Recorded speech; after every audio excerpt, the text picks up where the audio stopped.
Creek sa usa ka barangay sa Cagayan de Oro City, gireklamot gumikan sa napundong mga basura. Mga apektadong residente na balaka sa epekto niini sa ilang panglawas. Ani ang atong balitang barangay. Creek nga napuno og basura nga nang lutaw.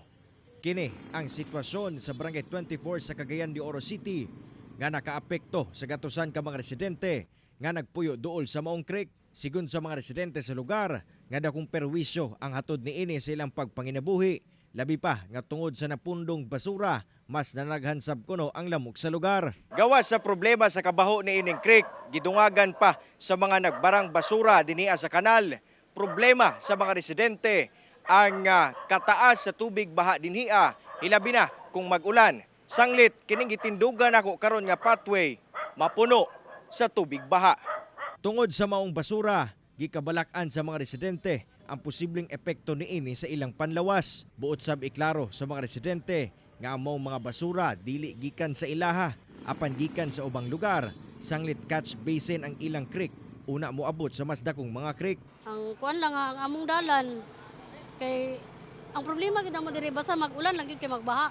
Ang dalan lang gid mo diri sa ilang himuon ani nga kuan ba kay bisag kung ting klase ang mga bata dili pud maka-eskwela. Manawagan ko sa barangay na ipakuha ni mga basura diri para mahinlo na tanan. Among sitwasyon nakaabot gilayon sa Barangay Council sa Barangay 24.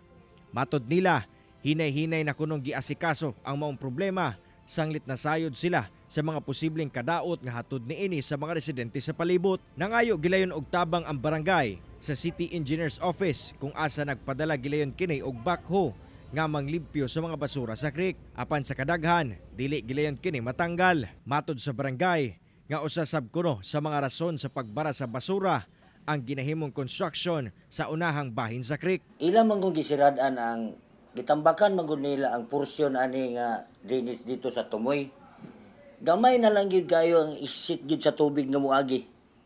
So ang modaloy nga mga ginagmay nga mga basura mupundog gyud sa amo. Gisuwayan na kuno sa barangay nga makontak ang nagpadagan sa mga construction firm apan wala pa kini nagtubag. Gisulayan sab sa GMA Regional TV nga makuha ang ilang pahayag apan wala pa sila mitubag sa atong mga text ug tawag. Continue na gyud ni among pagtrabaho aron nga malimpyo gini siya kay ang among plano sad. Dulo na ani among drainage. Amo na lang tingaling butangan og screen kay aron ang problema ang basura sad sa pikas nga barangay dili na sad mosulod sa amo. Kauban si Makoy Sempron sa kamera.